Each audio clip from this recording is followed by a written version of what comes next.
político, económico, cultural, deportivo, de espectáculos, entretenimiento y algunos otros dos vertientes, y la verdad es que la mayoría están o en el periodismo político o deportivo. Entonces yo también un poco, la verdad, y cuando he ido a la Septiena, a los aniversarios que me invitan, yo lo comento esto con los alumnos.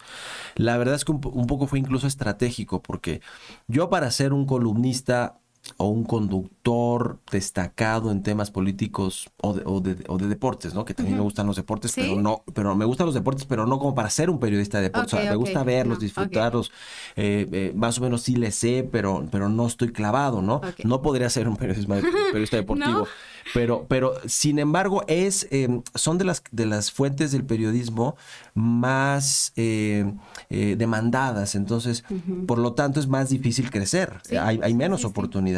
Entonces, para mí incluso fue estratégico crecer donde no hay demasiada demanda, es decir, no hay muchos estudiantes de periodismo queriendo entrar a una fuente económica, y yo Sí, entonces por ahí crecí un poco más rápido, la claro, verdad, ¿no? O sea, claro. desde ahí me hice, por ser columnista en México no es nada fácil, y sobre todo en un medio como el Universal, que es para mí, no es el comercial, pero el medio de impreso y digital más potente de información general de México. Entonces, para mí fue una especie incluso de estrategia, y Sí, qué yo creo que vale estrategia, la pena, vale la pena sí. para alguien que quiera explorar ese tipo de periodismo, y después a lo mejor si dice, bueno, a ver, la verdad es que también me gusta la política, me gusta el tema cultural, internacional, a lo mejor puedes irlo eh, llevando después, pero para mí incluso fue estratégico esto que te digo, ¿no? Entrar a un tipo de periodismo donde no hay tanta demanda, porque pues no hay muchos estudiantes de periodismo, de comunicación, que Sí. quieran ser periodistas económicos. Lo que normalmente sucede con eso es que hay economistas que de pronto caen en el periodismo, ¿no? Ajá. Pero de economistas de formación, o sea, ¿Y qué opinas? licenciados. ¿Qué opinas de Yo eso? creo que está bien, aunque,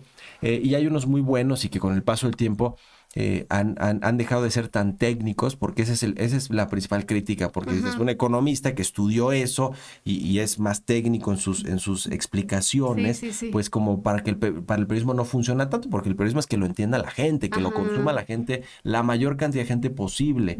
Y cuando eres técnico, pues la gente no lo consume, ¿no? No lo Ajá. Sí, no, entiende. no, no. Entonces, esa es una de las críticas que se tienen con Sí. respecto a los economistas que se convierten en periodistas. Pero a ver, te voy a poner un ejemplo. Carlos Loret de Mola Ujú. es economista. Sí, no es periodista. No es periodista de formación, pero Ajá. bueno, lleva toda su vida en el periodismo. Yo creo que no ejerció como economista, sino como periodista. Entonces Sí. ya tiene todo este feeling, y además hoy no está considerado un periodista económico, sino un periodista político, Sí. ¿no? De nacional o internacional. Crítico. General y muy crítico, por supuesto, al gobierno de la 4T.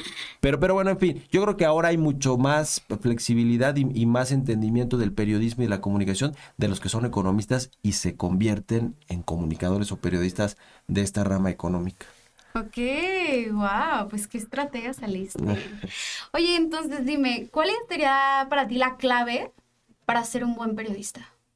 O sea, empezarte a formar. Ujú. Yo creo que de entrada es empezar.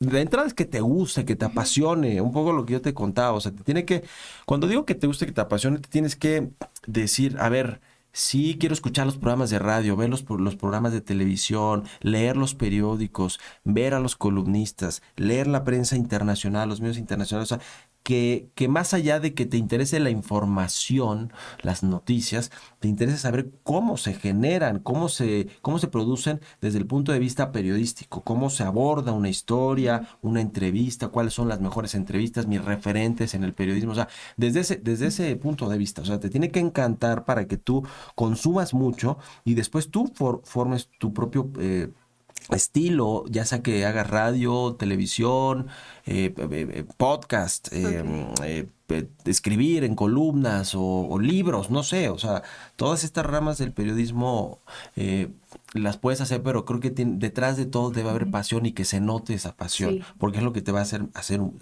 te va a hacer ser un buen periodista. Eso creo claro. yo. Y después también el tema de la preparación académica, de, no sé, a ver, saber uno o dos o tres idiomas es importante para ir a buscar las historias afuera, para Claro. tener más fuentes de información. Yo creo que tienes que ser muy social, porque pues el periodista vive de fuentes de información para Sí, tener información de primera mano, reveladora, importante, que trascienda y que te haga ver como un periodista que trae exclusivas, que vale la pena seguir, comentar, en fin. Yo creo que hay varias cosas, pero estas diría que son las más importantes, que tiene que apasionar, que tiene que encantar lo que haces, el periodismo, y por lo tanto tienes que tener figuras que te gusten mucho, que sigas, que, pues no que quieras ser necesariamente como ellas, o sí, pero que te van a ayudar a formarte tu